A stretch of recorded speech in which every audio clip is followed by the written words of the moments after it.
Hi. Pollachi area வந்திருக்கோம். பொள்ளாச்சிக்கும் பழனிக்கும் இடைப்பட்ட ஊரில் உட்காந்துருக்கோம். வெயில் எல்லா ஊர்லேயும் ஒரே மாதிரி தான் பொழந்து கட்டுது. நேற்று விருதுநகர் ஏரியாவில் இருந்தோம். அந்த ஏரியா செம்ம வெயில். இப்போ இந்த ஏரியாவுக்கு வந்திருக்கோம். பட் இந்த ஏரியா சூப்பராக இருக்குது.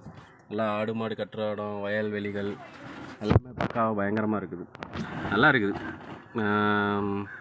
இன்றைக்கி இந்த ஊரில் தான் வேலை. ஆனால் வெயில் தாக்கம் தான் பயங்கரமாக இருக்குது. இந்த ஊருக்கு பேர் காவலூரா ஏதோ ஒரு பேர் சொன்னாங்க. காலையில் வந்து இங்கே ஆஜரானோம். வெயில் தாக்கம் தாங்க முடியவில்லை.